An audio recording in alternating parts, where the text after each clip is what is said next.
Hello, and welcome to Whiskey and Wool. My name is Shannon, and I am going to talk to you today about knitting and spinning and whiskey. I was like, what's my other last thing that I normally talk about? Whiskey. Yeah, welcome. How are you holding up? It has been crazy. My state of New Jersey, where I live in northern New Jersey, right across the river from New York City. My state was the last one to reopen. I think our official reopening is today. I'm going to talk about the pandemic in a second. When I get to my knitting, I'm going to talk to you about the pandemic. But right now, before I get into the whiskey chat even, I want to take a moment and acknowledge the Black Lives Matter movement that is going on across this nation and around the world. I want to take a moment and just acknowledge the pain and frustration that the Black members of our Black community experience daily. Wow. I mean, it's a lot. In my professional life, I'm an educator, a university professor in a department that works on social justice issues, talks about social justice issues, including issues for people of color, especially for issues of people of color, for all people, for socioeconomic injustices too. We talk about all of that stuff all the time. It is always at the front of what it is we are doing. And of course, we're always learning. We're trying to do better every day. It's really nice to see so many other people singing our song. It's really, really nice. Let's hope it makes some real change in our systemic racial injustices. Wow, there's a lot of stuff out there that you can read so that you can catch up to if you're not quite where I'm at in terms of how you think about these issues, or if you're just confused or you want more information. Oh my goodness, there is so much information on the internet. If you can Google and find some yarn, I know you can Google and find some information about this stuff if you want to learn more. I'm going to tell you my favorite organization, an organization that I have been following and helping for the past, I don't even know when they established. I think I heard about them 15 years ago or so. It's been at least a decade. They are colorofchange.org. I highly recommend signing up for their newsletters. They will email you when a new injustice comes to light, even if the media is not covering it. They will tell you what to do, what you can do from behind your screen to help, whether it's calling some politicians or signing a petition. It's usually always signing a petition, but there will be times where letter writing campaigns are effective and they write the letter for you. You just have to put your name there and click send. That's it. They make it super, super easy. Of course, they are a nonprofit. Like all nonprofits, they need money all the time. They're doing a big campaign right now to register voters in areas where there is active voter suppression. The other cool thing about them, which really just gets my nerdy heart pounding, they cite everything. So when they're telling you about something that happened, they will give you the citations, clickable citations. You can click on them, a link, and it will take you to their news source, to the source so you can follow the source. So that in education in my field, in social sciences, and any type of research, we're taught to follow the sources. So you read something, you verify. You want to verify the source. You want to make sure it's a primary source, a source that witnessed what happened or witnessed an event. So you follow the sources till you get to the primary source. That's important. And they do that work for you. So you can feel confident. That's the right word. You can feel confident that they have done the legwork and the information they're presenting to you is accurate. It's the facts, like Governor Cuomo of New York likes to say, let's look at the facts, let's look at the facts, let's look at the facts. So yeah, they will show you the facts. And, I'm not going to say their newsletters aren't without editorializing. There is some editorializing in there, but if you want to just get to the facts, you can follow their links and look at them. Yeah, they're awesome. There are other really, NAACP is another one I love. But there are so many others that are doing great work, either locally or regionally or nationally. Color of Change is a national organization. Yeah, so yeah, do your own homework too. Like figure out what is, what you can do. And there's so much stuff out there. If you're a white person, there's so much stuff out there about being a good ally. If you're a person of color, or if you're a Black American and you're experiencing pain and you're exhausted, there's a lot of stuff out there about how to take care of your mental health too. So Google's your friend.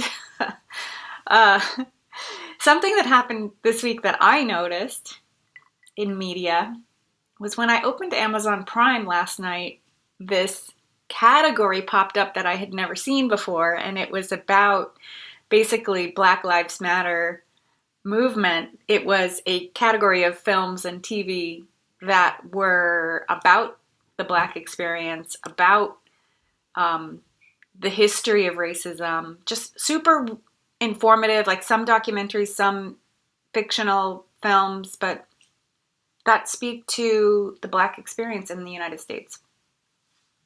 Probably elsewhere too. I didn't dive that deep into it. I found a film that I was really interested in. It was something that it's called The Uncomfortable Truth, and what it does is it looks at the 400 years from 1619 to now, how we got here, like why how racism just kind of went from being very overt to covert and just went underground, and how politicians after 1865 just took the racism underground and perpetuated racism, and how things like how we ended up with segregated neighborhoods. And it's sad. It's sad to see how we as a country have been manipulated and gaslighted. You should be mad. You should be angry. It should hopefully make you want to do something, because like, for example, if you're one of these all lives matter people and you're just pissed off because they're not saying all lives, they're saying Black lives, that is a brainwashed thing that you're saying, because that was a tactic that racist politicians in this country used to get you to be racist. But the sound bite sounded good to you. So they figured out what sound bites people would respond to, and then they use that as a shield to do their racist acts. Oh, it's horrible. It's horrible. Horrible. Anyway, I don't want to dwell on this. I just want to acknowledge. I want to just acknowledge that today, actually Saturday, there will be many, many, many protests going on. I hope everyone stays safe.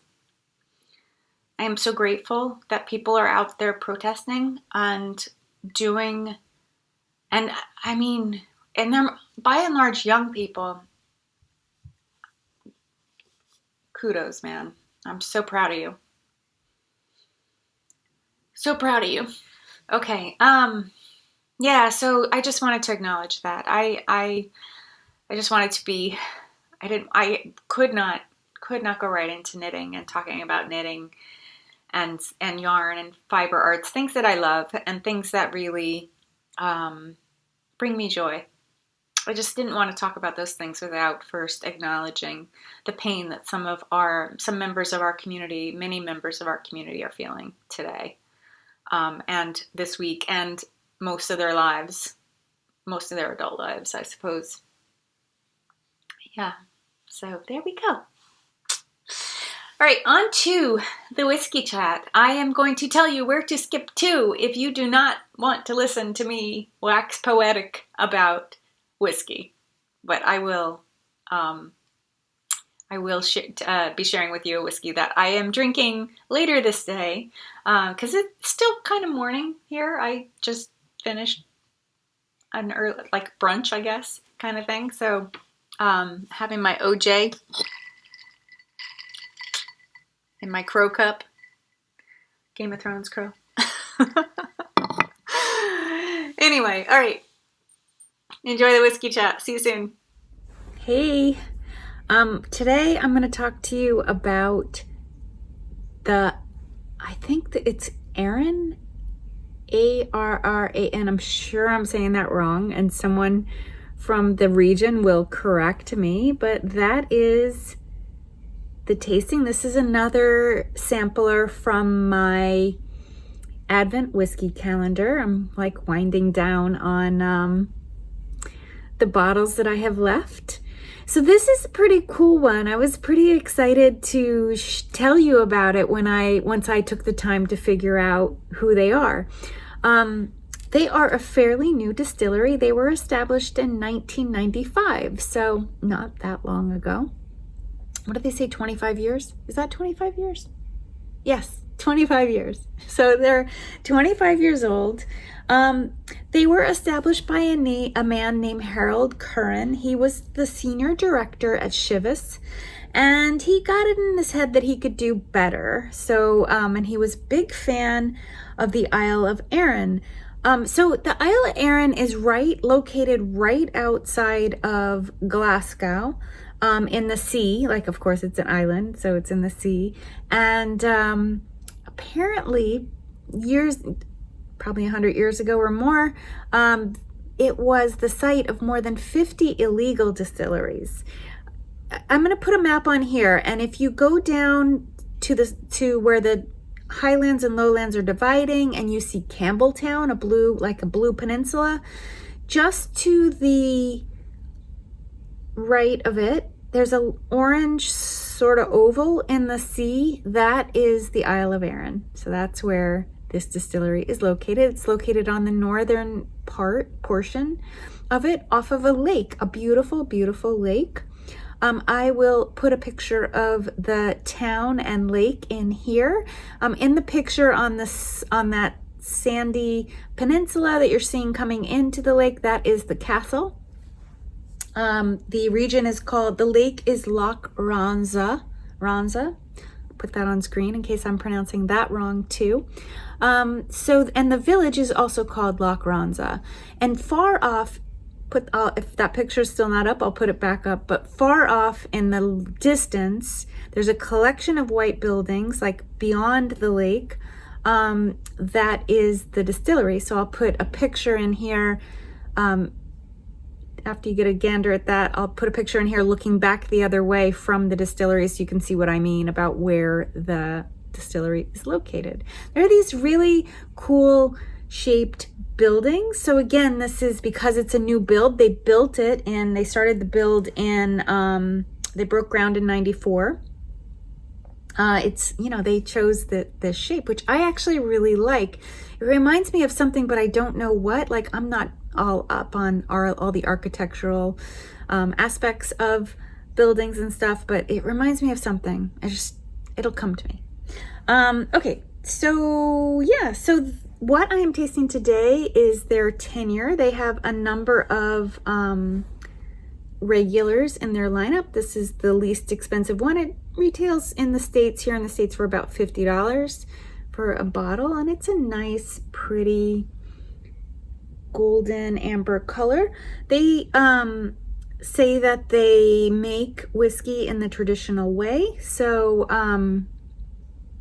they're an independent maker. They use the old techniques. They're one of the insider whiskey distilleries. They do have a blend. They have several, let me just go to their site.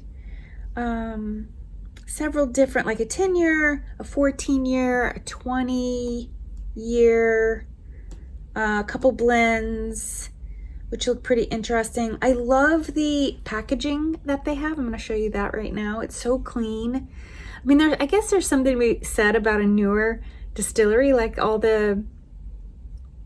everything's perfect, right? They're not, I shouldn't say perfect, but you know what I mean? Like everything's really well thought out because they're not hung up on all this history and stuff that they were stuck with, or they're not stuck with like dealing with all this historical information and stuff like that.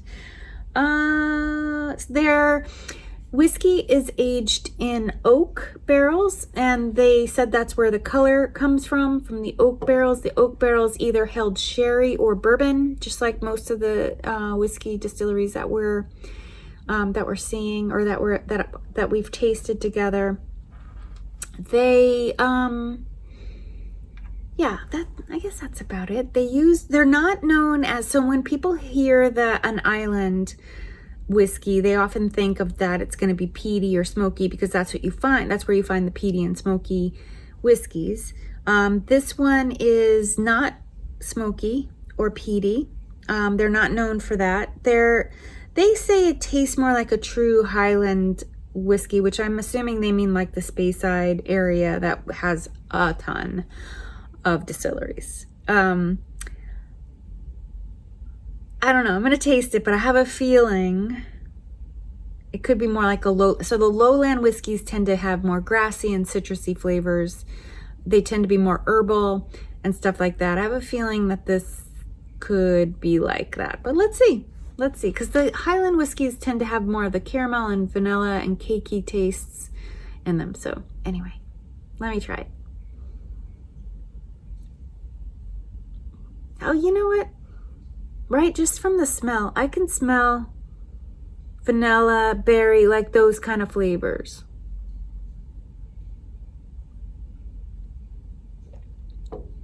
Oh, you know, I see what they mean.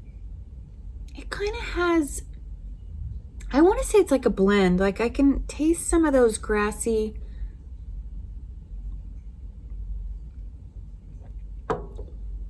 There's definitely vanilla. There's a spiciness at the end. The vanilla is much more subtle than, say, the last one that I did. The last vanilla one that I did.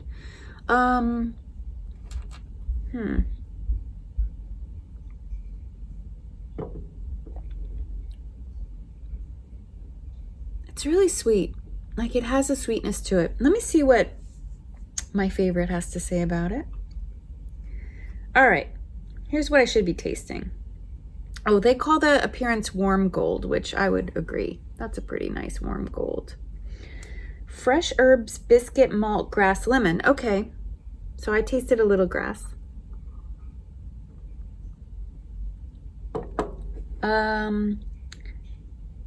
Walker's shortbread. Do you know what that is? So I'll put a picture in of it. It's a biscuit. I've seen it. It's a cookie.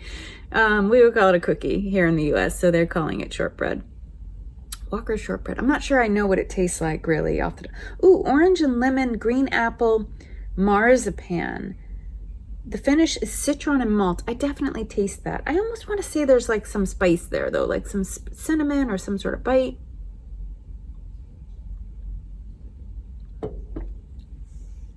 I can get the grassy apple. Definitely apple. And there's almost like this like jolt of apple juice in there. All right.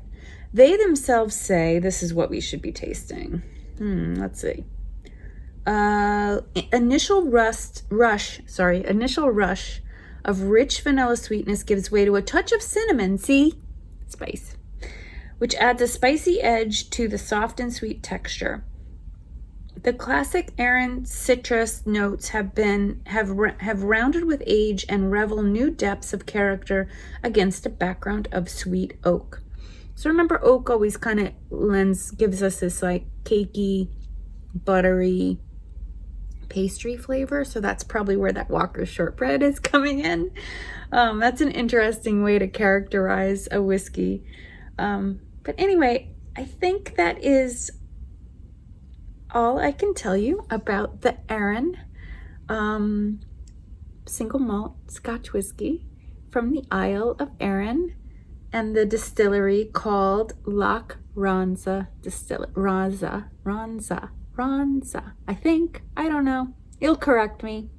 I have a few Scottish watchers, I think, that will correct me. So I hope you enjoy. I hope you get a chance to sample this sometime or visit the distilleries. They're all closed, by the way, because of the pandemic. So they'll be reopening soon, I'm sure, when things settle down or they figure out good safety to keep us all healthy. But I hope you enjoy. I hope you enjoy the wool chat you're going to hear now. Take care. Okay, hope you enjoyed that. I am now going to talk about knitting. Let's get into the wool, shall we? I have a very spinful episode, and we'll probably spend a lot more time talking about spinning today than I am going to talk about knitting. But I hope you will stick around even if you're not into spinning, because I think you might learn a couple things about wool, just in general. Which I just think if you know more about fiber, you're just going to be a better crafter if you know more about your materials, right? So if you understand the properties of your materials, you're going to be better at crafting them, whether it's crochet, knit, whatever, weaving, whatever you're doing with felting. With those fibers, you're going to just be better if you understand them. So I'm going to share with you some stuff that I learned about wool as well as my knitting. So I want to start with my finished object. I wish I had it here to show you. I finished the cat blanket, the scrappy cat blanket. I actually just on my phone pulled up my Ravelry project page so I could explain it to you while I put a picture on screen. So I have a picture of it both finished out on its blocking mat. It is about 20 by 20 square. It is a square for sure that I knit on diagonal. I started with a cast on of 2 stitches and added a stitch only on every other row, so on the right side row, even though it was garter, so on the wrong side I just was knitting. I slipped the first stitch of every row to give it a nice border, and when I got to 12 inches from the cast on row to where I was knitting, I started to decrease. And I knit this out of DK weight yarn. Actually, I think one of the scraps might have been worsted. I used a total of 330 yards, about 60 yards of each color, and 210 yards of the main color that was in the middle. I had used those yarns. Those were skeins that I had broken into and used most of them up. The 2 on either end had been hats that I knit for men in my life. And the center burgundy color was left over from a colorwork sweater that I made a couple years back. I have a picture from the recipient. The cat parents, sent me a picture of the cat enjoying the blanket, so I'll put that in here for you to see. So yeah, that is my one FO. It was a very, very, very fast knit. I had, if you've watched a couple of my past episodes, I had knit a little bit of it and then put it away because I had other projects that I just wanted to finish. So I just put it down and didn't work on it for a few weeks, and then I was ready to focus on it, and once I started to knit on it, I was done in a couple days, like a couple evenings of knitting, and it was done. It went very fast, and I really winged it. Like, I had no idea. I didn't have a pattern. I just knit the way I told you. I just knit, what I had, and I was prepared to do. I had a couple other backup colors of scraps in my head that I was thinking that I would use if I needed to, but I ended up not needing it. It actually worked out perfectly. Each one of those 3 yarns, I think I didn't have any more than maybe 12 or 20 inches of yarn left each time, so it worked perfectly. Math is your friend, apparently, when you're doing these improvised patterns. Knitting is really mathematical, and it is pretty, there's not a lot of variability. I guess yarn thickness can, well, and weight, the weight of materials can, which stick around for my spin chat. We're going to talk about weight of materials. I'm going to talk to you about that in a little bit. Okay, moving on to my works in progress.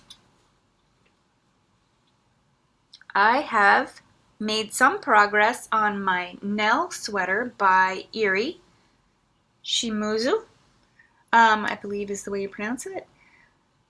I don't have it on Martha today because I have it only on a single needle. So last time I had not finished both sleeves, so this time both sleeves are done, so I was able to finish up both sleeves. I think this is the sleeve I was working on last time. And I've continued knitting quite a bit on the body. This is a pattern that is based on like a peasant style, the Ukrainian peasant style blouses, or is that like the Baltic region of Europe, where where peasant blouses originated. So yeah, it is there you go, like a 3/4 sleeve. It's got a full sleeve with a gathered cuff, and this beautiful color work right here. The pattern is actually written so that for the color work you use the body color as your background, but I was acutely aware that I was using a body color that has a lot going on it. So I thought, well, my pattern is just going to get hidden, so let me change background to a color that will work. And I'll tell you about the yarn in a second. So I just took a semi-solid bright pink yarn for the background color, and then used this beautiful rose gold color right here for the patterning. I found that I think anyway, see if you agree with me, but I think that I want to take this bright pink and add it in somewhere on the sweater. So I think I may not be right, but I believe that this little trim, this is a 2-stitch I-cord trim. Like I-cord trim is usually 3 stitches, this is just 2. I think this little 2-stitch I-cord trim might be on the bottom. If that's the case, I'm going to do that in the bright pink, just to bring the bright pink back in to the piece. And I may, not sure yet, but I may do a little finishing sort of embroidery, maybe a blanket stitch of the bright pink around the neck here. This pattern, I've learned so much. I'm gonna just tell you briefly now, and then I think when I finish the sweater in the next couple weeks, I'll go more in depth. But Erie just really worked in all of these really interesting little techniques. So there's this cool technique that we did on the neckline, which is a little bit lost in the fact that I have such a highly speckled yarn. So it's like a slip stitch pattern, and then she also has you repeat it here on the body. As you knit the yoke, you then do this slip stitch pattern, and then you like kind of pretty much double the stitches. So it looks like gathers. So it's like very subtle little gathers. And she has you do that again here on the sleeve, same technique, slip stitch pattern with gathers. And then you just knit in a straight tube until you get to the bottom, and then you do like a double decrease, and then again the same slip stitch pattern, and then this little 2-stitch I-cord trim. It's so cute. I didn't know that you could do an I-cord trim in just 2 stitches, and it's really cute. It's like so minimal. It really looks so good. Yeah, so, and I forgot to tell you too that there is this very interesting trim, or side seam stitch that you end up doing. It's like a kind of an open cable pattern. it's got like a combination of, it's 5 stitches total, so it's got some twisted rib with a little bit of a cable stitch detail. It's very, very, very cute. But yeah, this is, you know, it's taken its time. I think I have about 10 inches or so, maybe 9 inches from the underarm to the bottom. And she recommends, it's very long. I may not make it as long as she says. I am on my 3rd skein of yarn. And wait, let me tell you also about the yarn. So I think she recommends that you knit it to 18 inches. And so I don't know if I want it that long.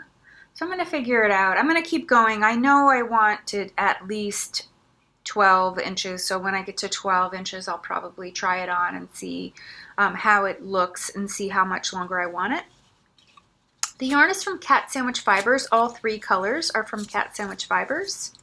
That's her label right there. She's a New Jersey dyer. She actually doesn't live very far from me. I've never met her though. Oh no, that's not true. I met her at Vogue Knitting Live.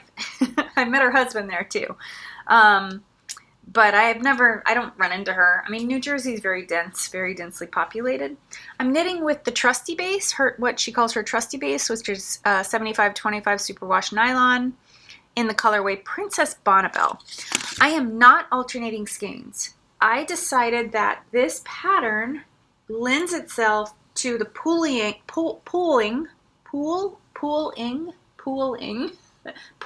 maybe it's just pool, to the pool effects that you get with indie dyed yarn, and you can really see what happened. The top part above where you split for the sleeves, you're knitting back and forth, of course, like because there's this opening in the front. So you're knitting right side, wrong side, right side, wrong side, right side, wrong side, right? And you're also slowly increasing. So I got this really interesting striping pattern between the 3 colors in the yarn. And then once I got to knitting in the round, I'm getting these really wild and interesting sections of yarn, which they're so cool. I just really love it. And the sleeves are just crazy. I've got the yarn all tangled up here. The sleeves are just really crazy. So, I mean, that's the front. There's the back of that sleeve. That one is especially crazy. This one is more like just a pink front and then this very stripy back. Yeah. I really love it though. I think it really works with this design. I don't know if I would do that with any sweater, but certainly with this design, I think it looks amazing. I am on my 3rd skein. I bought 3 skeins of that. That is, for me, a sweater's quantity. This sweater though is very long and has a lot of positive ease, a lot more positive ease than I'm used to. I realized that I talked about that last time, but I really didn't give you a concrete example. So I could tell you that I know when I'm knitting a fingering weight sweater, my normal stitch count once I split for the sleeves is somewhere around 230 to 240, maybe 250. Never over 250. This one is like 350. Like, so I'm knitting 350 stitches in the round. So it's got a lot more ease. So because of that, I was a little concerned about running out of yarn. So I wanted to make sure I knit the sleeves. So I used up 1 skein and I got just past the split for sleeves yoke part. And then I picked up my 2nd skein and did the sleeves. And I took what I had left when I was done knitting the sleeves and continued on the body. So I could tell you that I think my 1st skein probably ended about here. And then when I came back with the 2nd skein, what I had left of the 2nd skein, it ended about here. I think I got about 1 inch, about 3 inches, 2.5 to 3 inches of knitting. And then I added on, joined the 3rd skein. And now I know that this is the yarn I have left, and I can just keep knitting until I get either to the length I want or I use up all the yarn. And if I use up all the yarn and I still want it longer, what I will be doing is taking either some or all of this color work pattern and adding it onto the bottom. I might, like I said, I really feel like that dark pink, this dark pink background needs to be somewhere else besides right on the sleeve. So yeah, I love this sweater. It is so pretty. It is just taking me much longer than a normal sweater just because of the hugely different stitch count for me anyway. Maybe after this I'll be ready to do a fingering weight boxy. I haven't done those yet because I'm completely intimidated by the 400 plus stitches that you knit in the round on that sweater. Yeah, just sounds crazy.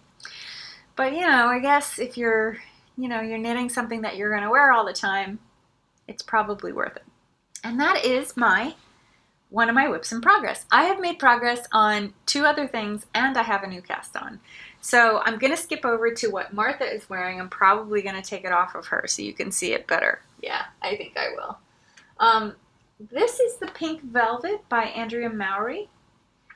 She published this pattern just before, like maybe 2 or 3 weeks before she published the Throw Over.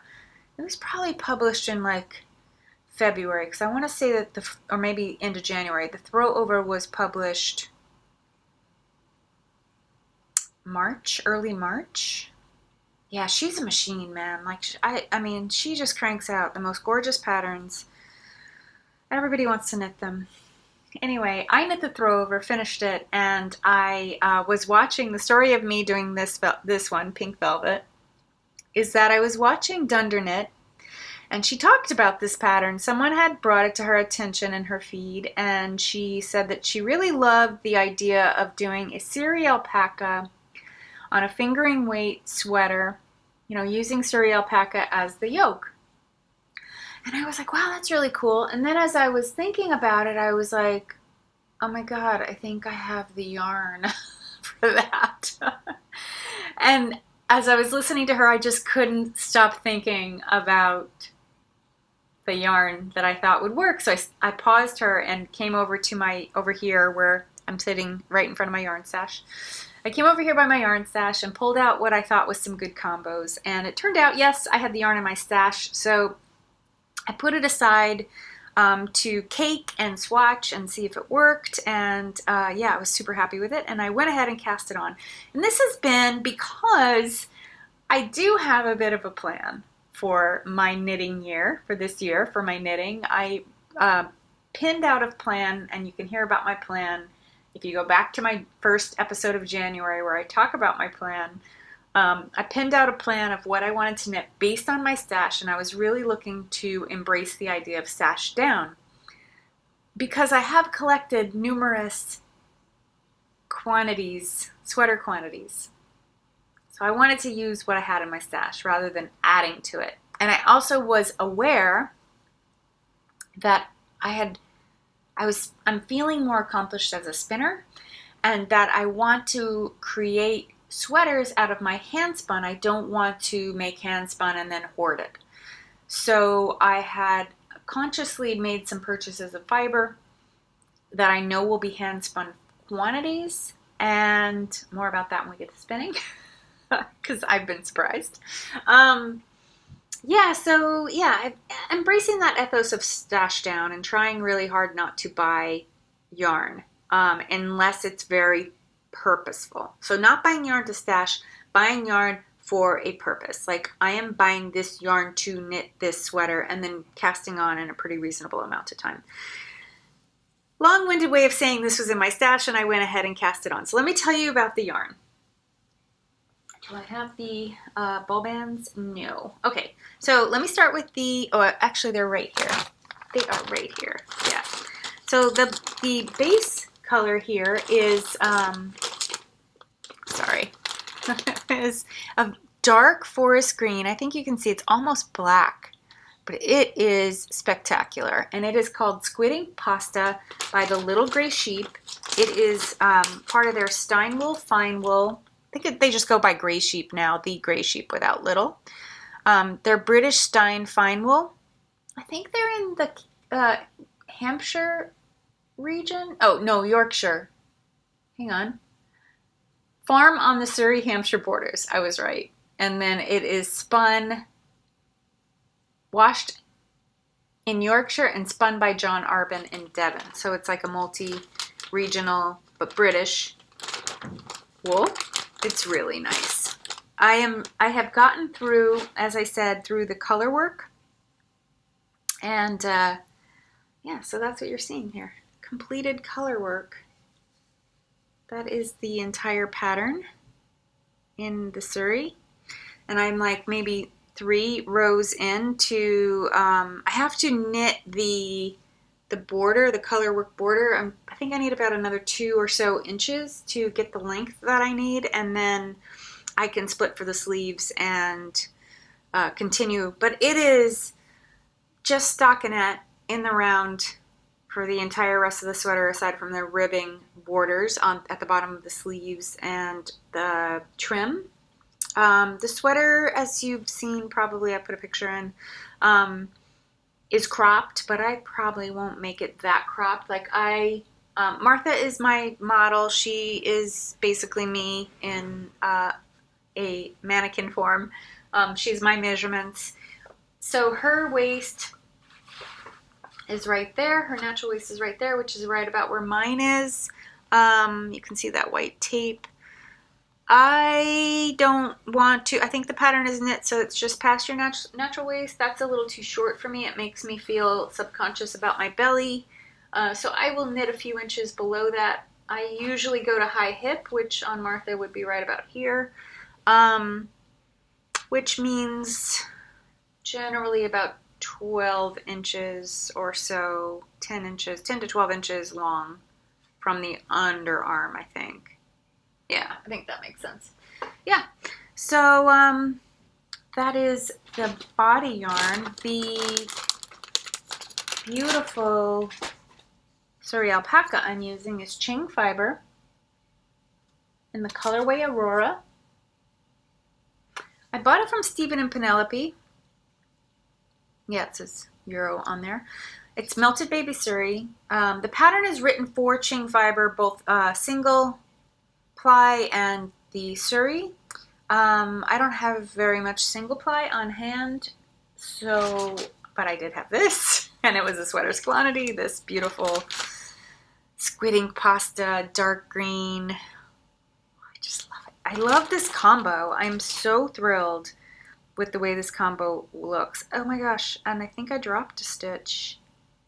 I absolutely dropped a stitch. A little drop stitch, just a few rows. Just a few rows away from where I'm knitting. So I'll go, when I go back, actually I may even unpick and go back and pick that up. I can now see it. Wow, yeah, I can see where I missed it. Yikes. Anyway, yeah, I'm really, really loving the way these two colors are playing together. That Surrey alpaca, I had the history of that. Wait, I think I can show you pretty easily. I bought it for my Saucy Surrey bomber jacket, and I had bought 6 skeins because I wasn't sure how many I would use, and I only used 3 and change from that project. So I still have 2 skeins left. This is what it looks like when you see it in the shop, and then that's what it knits like. Just a multi-color all over. You know what I'm realizing? That between this and the Nell, that I really love these indie dyed yarns that have 3 colors in it, like 3 distinct colors. This is orange, green, pink. That one is like this beautiful cobalt blue, turquoise, and pink. I really, really like that. And then it's got speckles on top, so it's got these beautiful black speckles like mixed in. Looks so nice. So yeah, I still have 2 more skeins of that now, so I can figure out what else. 2 full skeins. I can figure out what else to make with those. I don't know. I also have, like, this is apropos of nothing other than I'm just talking about Surrey alpaca. This is part of her first Surrey alpaca club that she did. I have 2 skeins of this as well. This is called Mint Chocolate. I don't think she makes this normally since it's a club color. So I have 2 skeins of that. I mean, who knows, like, those could grow up and be something together, or they could just end up being accent colors. Look how nice that label is. It's so much easier to read than the gray one. The gray one's really hard. Probably so tired of me saying that. I think I say that every episode. I've said it every episode since I've been knitting on the saucy suri, which dates back to December. So long-term viewers, sorry. I'll try not to say that. How horrible that label is. My apologies. At least I'm acknowledging it. I'm acknowledging my mistake. Alrighty. Moving on.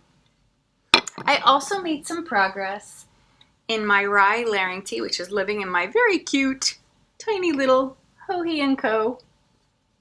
traveling bag. So the Rye Layering Tee is a pullover that I made, a pattern that I designed. It's my most recent published pattern. Probably the last published pattern that I'll make for this year. I don't have anything else that I'm dying to get done. I have plenty of ideas. I always have a lot of ideas. I just don't know when I will design another, when I'll actually start knitting. I'm just looking at my idea board over there. Yeah, I just don't know when I'm gonna get around to. I'm really tired. I'm just so exhausted. Like between the pandemic and the protests and just all this, the news cycle is exhausting. So trying not to, just taking it a day at a time, you know? So who knows? Anyway, Rye Layering Tee.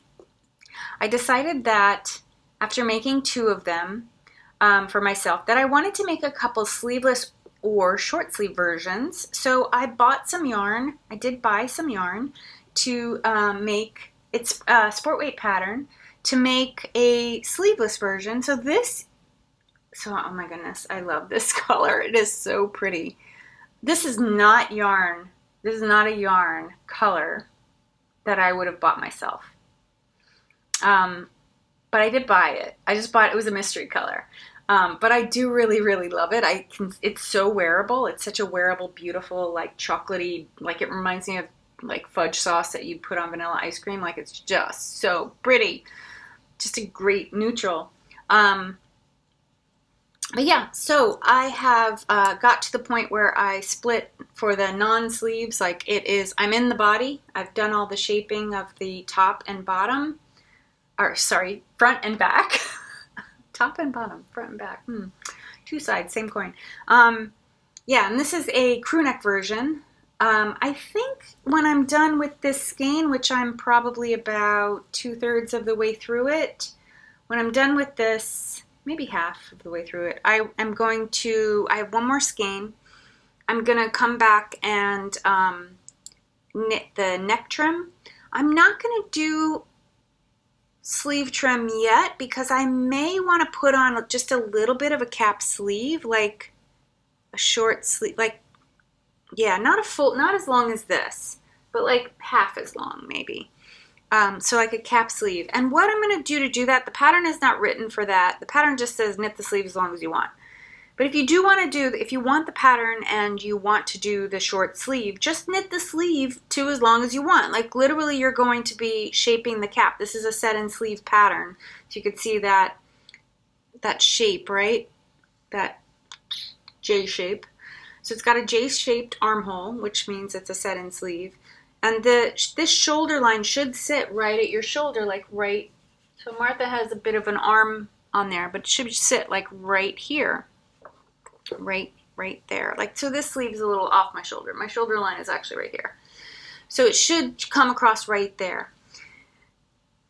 As you knit the sleeve cap, knit it till as long as you want. So like I'm hoping I don't know about the yarn quantity because I didn't test this for a short sleeve.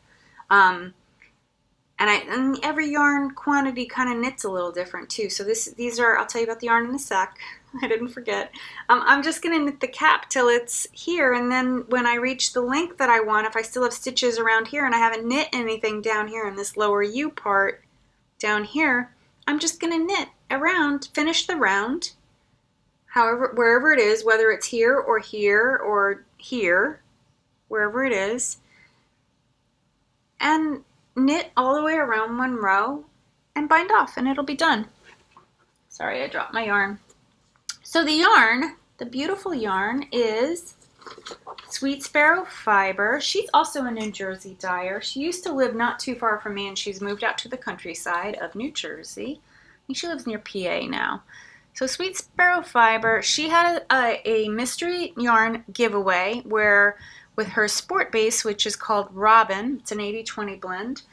In that mystery giveaway, you were getting 2 skeins. So I was like, perfect, 2 skeins. That is enough for a sleeveless Rye Layering Tee. I totally expected a pastel color because Julie is known for making pastel yarn colors like soft pinks, soft purples, soft blues, soft turquoise. Very, very pretty, soft colors. But yeah, she threw it in a curveball and gave me a brown. So totally fine. I love it. I wouldn't be knitting with it if I didn't. But yeah, I was sort of like, yeah, I will wear this. I will wear the crap out of this sweater. So I am working to get that done. Probably ahead of the,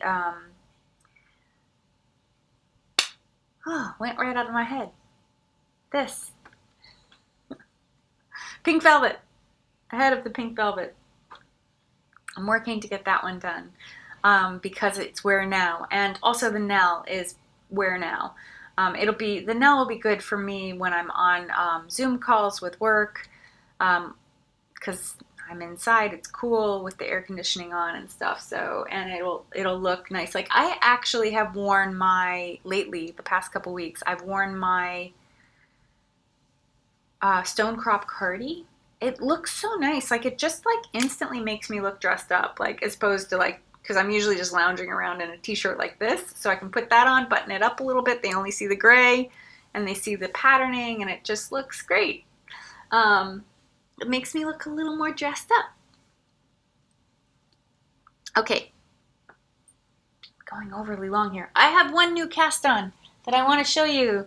I literally just cast this on like 2 nights ago, and I haven't worked on it consistently because I've been really trying to make progress on my on the pink velvet. I wanted to get through the color work ahead of this episode. So, but anyway, needless to say, I have cast on this little guy, the Baby Yoda hat. There's a picture of the baby wearing it.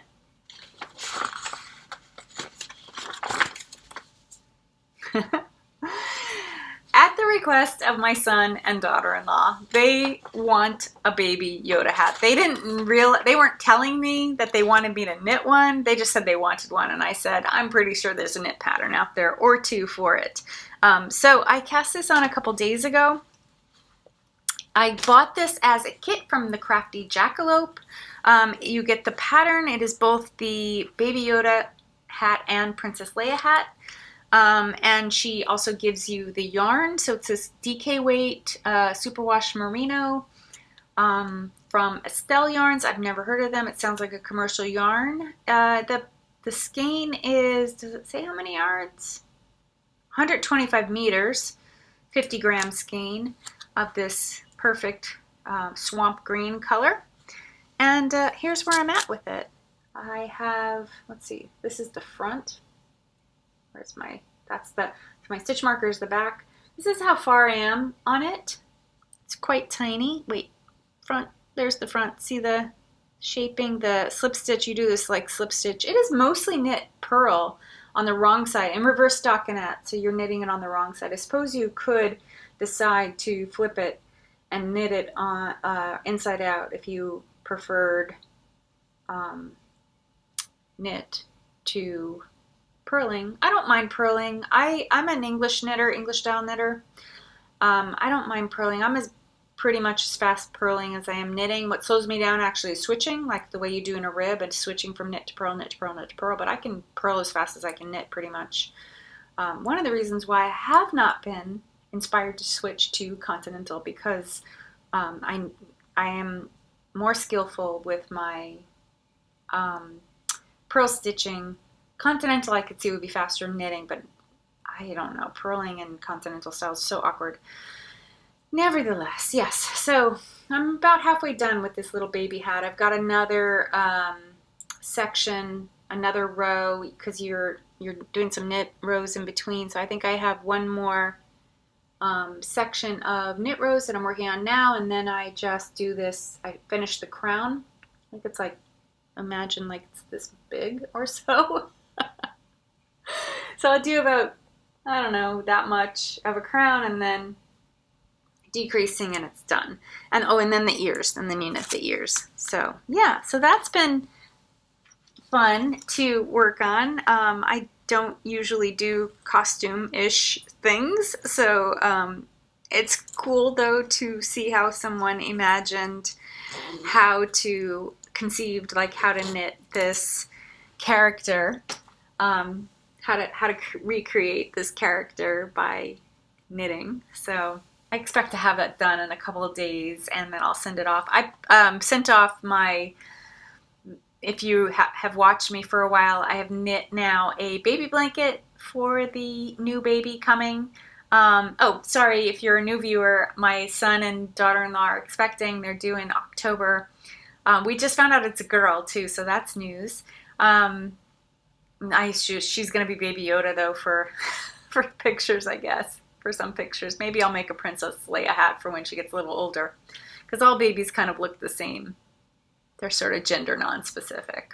So, yeah, so anyway, she's coming in October, and I have now made a baby blanket, which went to the parents, and I made a nursing shawl for my daughter-in-law, and now I'm doing this, and I'm planning to make Elizabeth Zimmerman's baby sweater, which is in this book right here. I love sitting by my knit stash. I didn't used to sit by my knit stash, but it is in this book right here. It is actually right here, this tiny little green-gray, which you really aren't going to be able to see too well. But that is my favorite baby sweater in the whole world to knit. I started to knit it when my son was, let's see if there's a better picture in here. When my first son was born. No, it was after he was born. I knew about it, but I don't think I made one for my older son. I think the first one I made was for my younger son, who came along a little later. I found out about the pattern when it was published in Vogue. I believe it was Vogue, a Vogue 1990 or 91 issue, somewhere in the 90s. But after I made one for my own child, it became my go-to baby sweater pattern.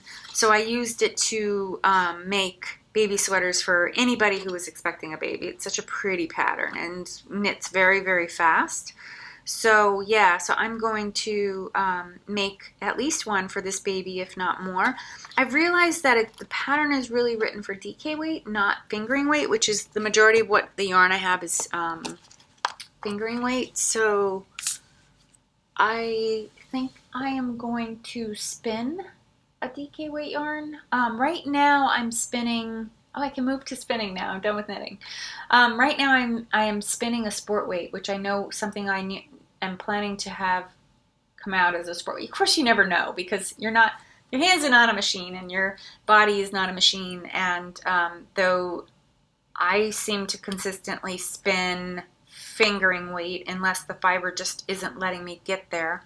I have spun some fibers that have, where I've produced lace weight, and then what I end up doing when it's lace weight is I'll do a 4-ply. So if my 2 plies of lace weight, I'll do a 4-ply, put them together, and then I get fingering weight. Anyway, let me tell you my spinning trials and tribulations. So last episode, I had 0 spinning because I was really burned out. I had gotten a Fibre advent calendar. This has nothing to do with that calendar, the way the calendar is put together at all. Or it is not reflective of the dyer who put together the calendar. In fact, I loved the calendar so much, I have ordered another one for this year from the same dyer. Not her fault. Completely like my interpretation of what type of yarn I wanted out of the advent. So what I decided to do, which, I mean, I don't know what other people did with their advents from her. I didn't see. She might know. She might have some idea because maybe people have shared. But I didn't see anything on social media from other people who had her calendar. I opened about a 15 to 20 or 22 gram package of fiber every day in the month of December. And then at the end of this, on the 25th, I opened a like triple size package of fiber. So I ended up with probably like almost 30 batches of fiber that were 15 to 20 or 25 grams a piece. And then what I did, I was wondering what to do with them, and what I decided to do was mix them or separate them, blend them together. So I separated them by color because my fiber calendar is from the Petite Potions. I don't remember the woman's name. I'll put it on screen if I remember, or if I can find it.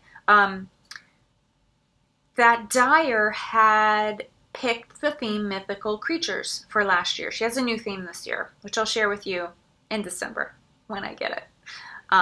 You can look it up if you want. I think she might be sold out, but anyway.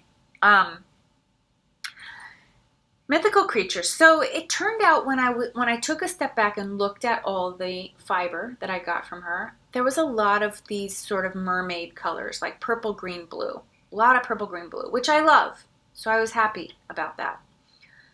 So then I decided to just take all the fiber, all the bibs and bobs from every day of December and lay them out and try to separate by color to see what I had and try to group them so that 5 or so bibs and bobs would end up being a skein.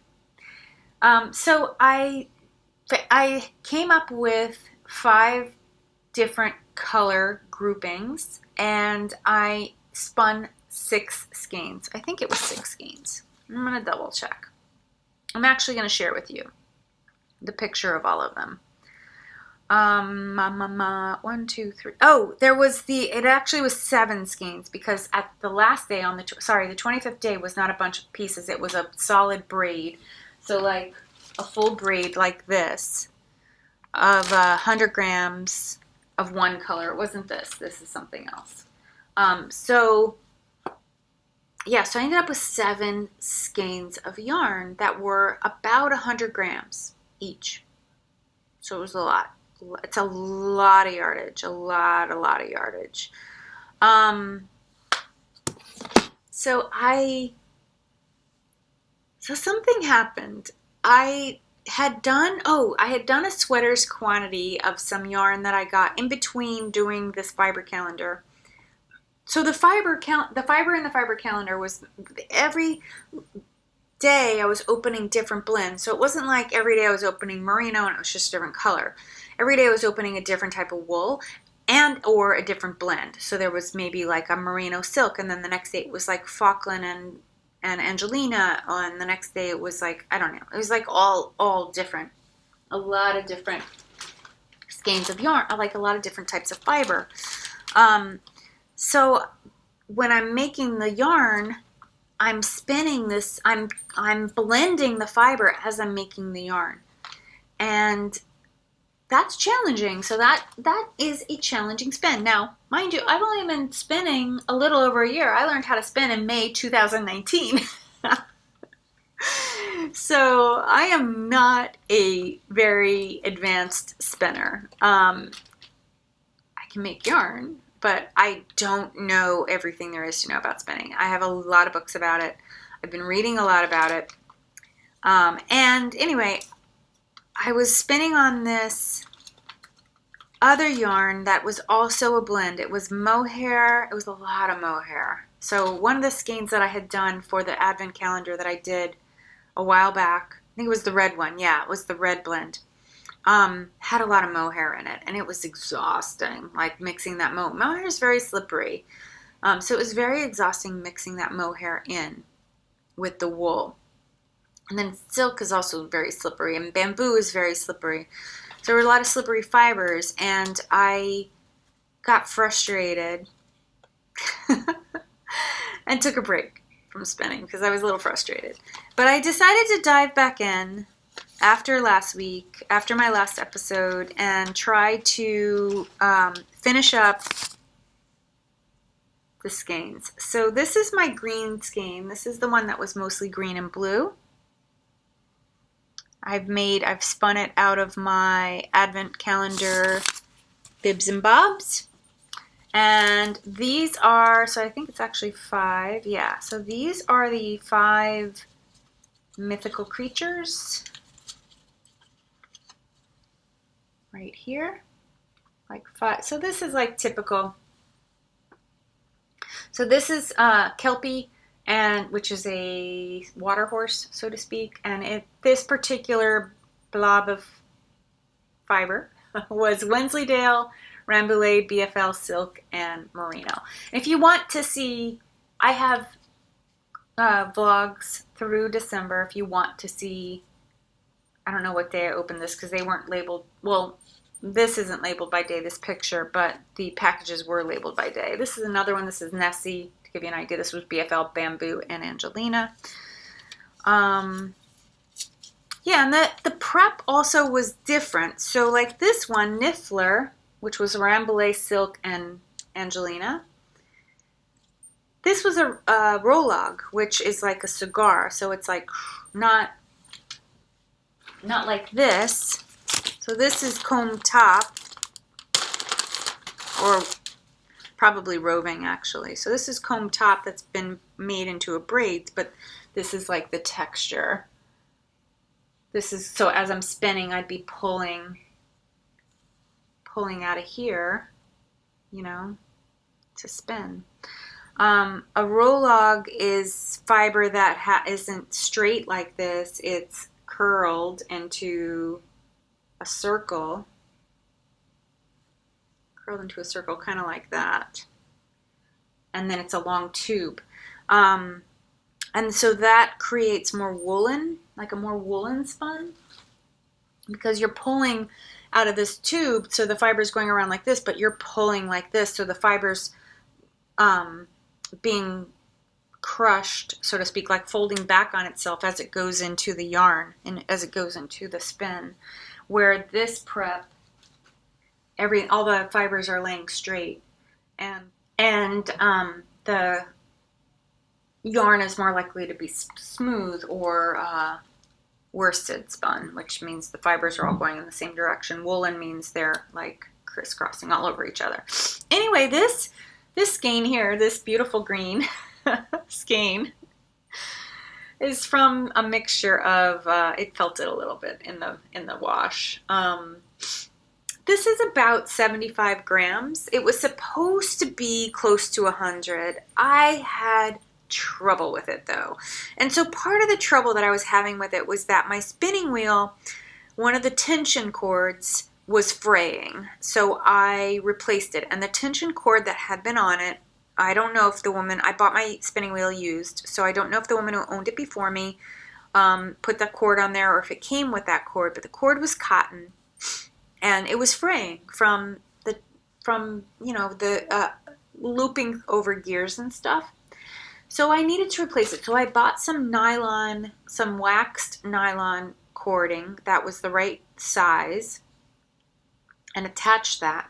I replaced the cotton cord.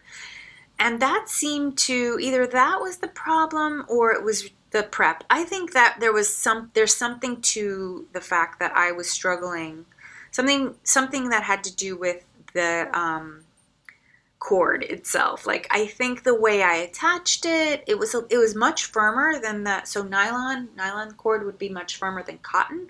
It was much firmer, so it was creating a little bit more sensitive tension. So I was really struggling adjusting to that, but I was also struggling with some of the fiber that was in these mixtures, of these mythical creatures. When I first started to spin the bobbin, I have it here. I spun this. There was this one. Wait, let me show you. This girl here, the centaur. This yarn prep is Devon and BFL. Now, I haven't done a lot of reading about different fibers. I mean, I know ones that I like. Of course, I love Merino. Rambouillet I'm familiar with. Wensleydale I'm familiar with. BFL. Well, so here's Devon. Here's what Devon looks like. It is very coarse. The fibers are very long. Apparently, so I was just like, this feels like something you would spin, like that jute cord that you would use to, or those jute doormats. Like, it feels really coarse and really rough. Like, it's harsh on the hands. Let me ignore this stuff for a minute, because this was my second challenge. This fiber, this bamboo. So this is all, this little chunk here is all the Devon. So I decided to take a moment and look up what Devon is. So I looked in, who wrote this book? Oh, Deborah Robinson and Carol. I looked in this book right here, the Fleece and Fiber Source book. So I find Devon, and this is a great book. It tells you what each fiber is, and it gives you some hints on how to spin. All right, so when I get to Devon, I look at it, and it says the staple length is very long, 8 to 12, can be up to 18 inches, which is crazy. Here's some pictures of what it looks like. So this one right here was basically the way my fiber looked. So apparently it has a little bit of a curl, which is very cute, and it will curl when you wet it again, so it will go back to being curling. But here, when I got to what it was recommended for, this is what it says. A great shiny rug yarn, possibly for tapestries, although not very forgiving in the set. Best known for massive, strong, lustrous, curly fleeces. It's really not meant for sweaters. Really not meant for sweaters. This is rug yarn. So I took that out. I took that massive amount of Devon out of the spin. So that's part of the, I tried to, the light green that you're seeing in there, that's the BFL. So I tried to pull the BFL out. There is a little touch of Devon in the skein, but it's so watered down that I think it's okay. The second challenge I had was this stuff right here. This is bamboo. It's so slippery. And what bamboo does when you're spinning it, it lets you spin very thin. Like, you can get very, very thin with bamboo. Bamboo fiber is also very long.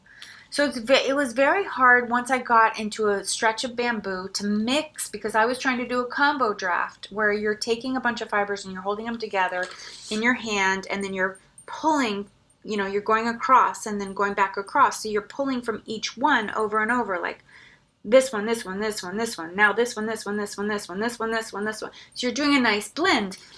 You get in a bamboo stretch and all you're pulling is bamboo. It's hard to get anything else to mix in there. So I decided to remove the bamboo because it was really frustrating me. And of course, it was all exasperated by the fact that I had changed the tension on my machine inadvertently and on my spinning wheel, and I could not figure out what to do. So when I finished one bobbin of green, because I think last time I talked to you, it was on the spinning wheel. Finished one bobbin of green. I went to the last batch of fiber that I had, and I did a bobbin of that one. It was the purpley blue blend. And then I completed both bobbins of the purpley blue, and then I went to the last bobbin of green. That way I didn't burn out from spinning the whole thing, because I was really ready to walk away from spinning that advent calendar and go back to it some other date and just do something that was easy, an easier spin.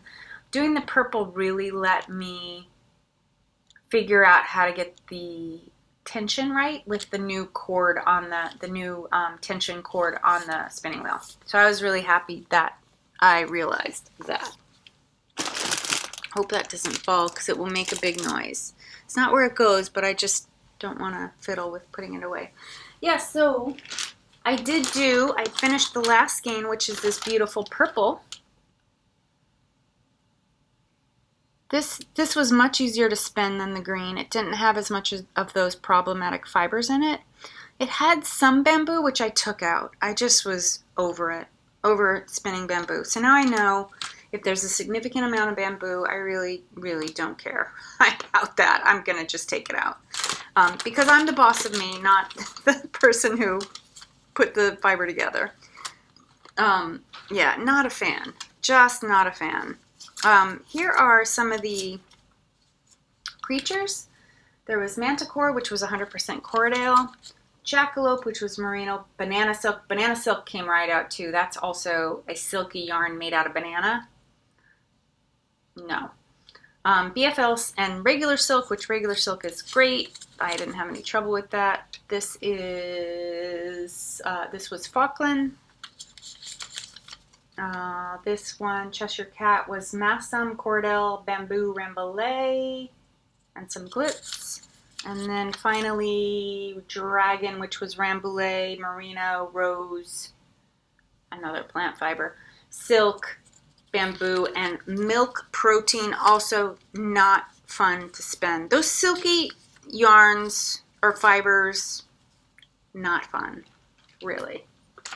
Not fun to spin. I'm sure there's people that love them, but they're not for me. Like, yeah, sure, it's pretty.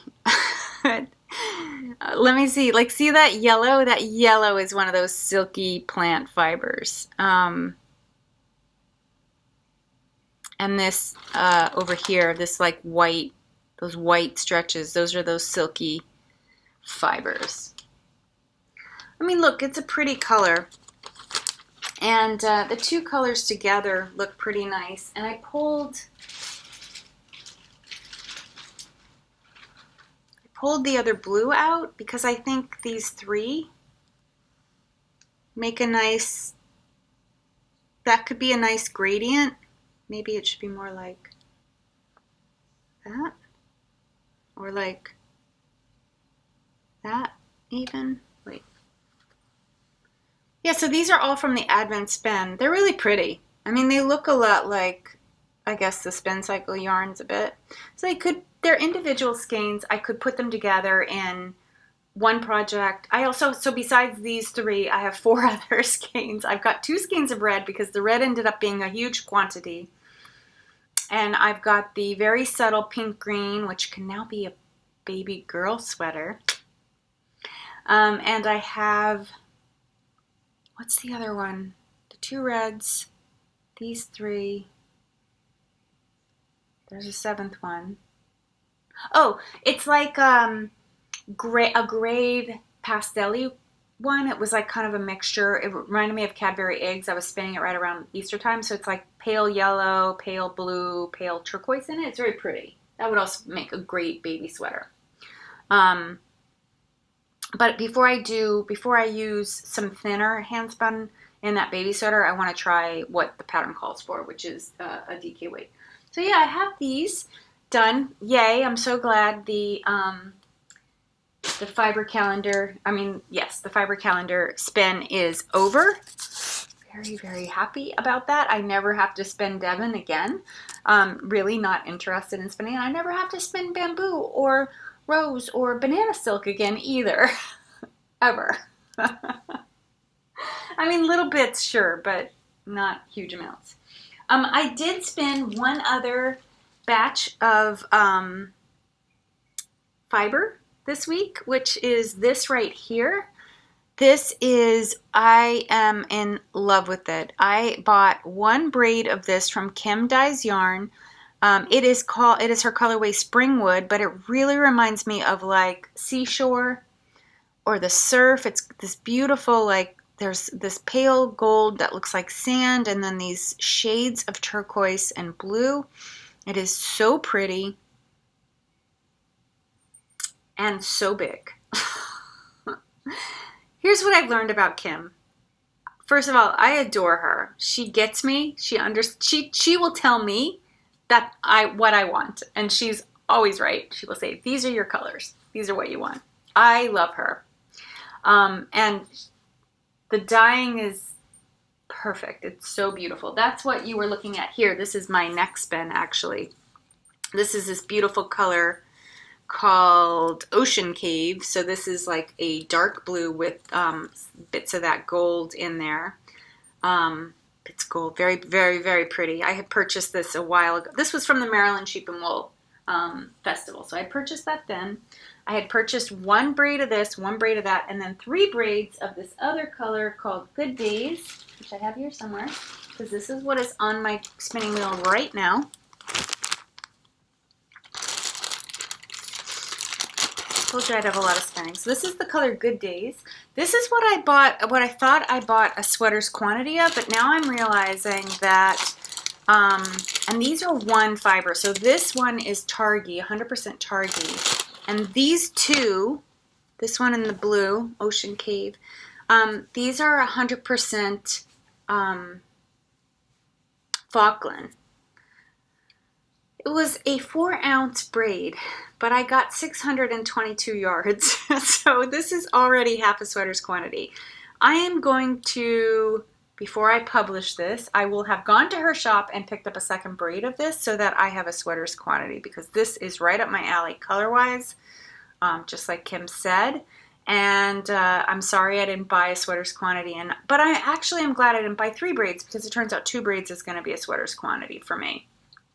Yeah, this is just spectacular. I'm so excited about this too. I have a feeling I'm going to love this as well. So I was a little bit hesitant to put another order in, just because I thought maybe I should get a skein of a braid of this too, so I have enough for 3 sweaters quantities. I think I'll probably just do that. Now that I know that even though it's labeled 4 ounces, by the way, that's her label.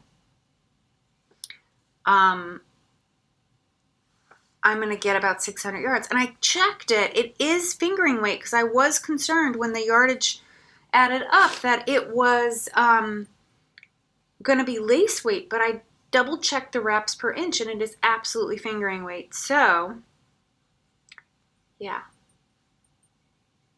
I love this. Just love it. And so excited that it's 600 yards. Because I can make a sweater in fingering weight out of about 1,000 or 1,100 yards. So yeah, sweater quantity on the way. All right, so that is my spinning, and now I am down to stashquisitions, and I have been talking to you for a really long time. I hope you are still hanging in there and listening to me chat about all my stuff. So I have some stashquisitions. I had mentioned last time that I had some fiber on the way from Olann of Ireland. I had joined her luxury fiber club I did November, December, January, then I did February, March, and April, and in March the pandemic struck big time in Europe and here. And she was having trouble with her supply chain. So she emailed all of us and said, here's the deal. This is what I think. It's going to be late. Is it okay if I send you March and April at the same time? So I said, no problem.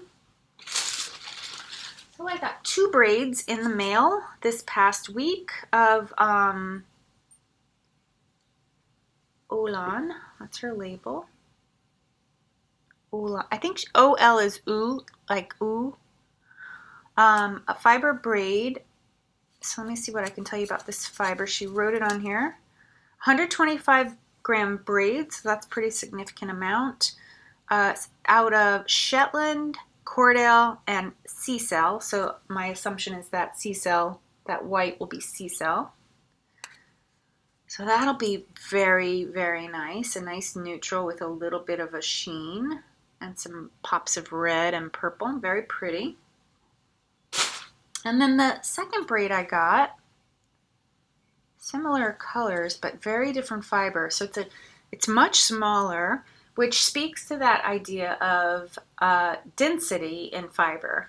So this is still the same gram weight, but it must be a denser, heavier fiber. So I'll be interested to see how many yards I get of this versus that, because this is so much more compact.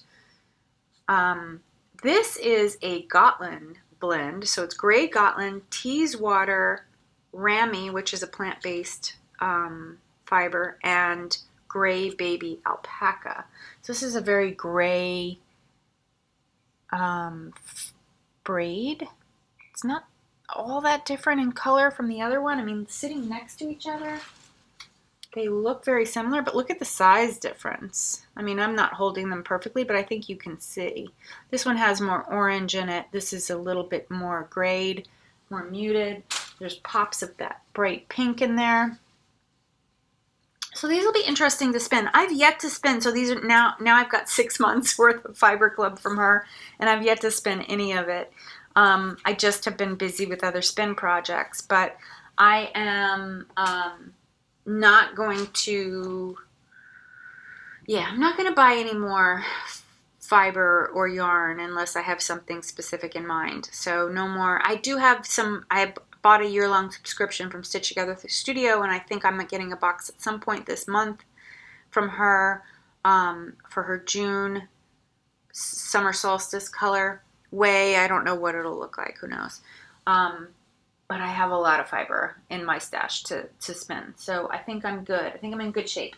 Last thing I want to share with you is I did another skill swap with my sock knitting friend Jackie, and I have received some socks. So this is the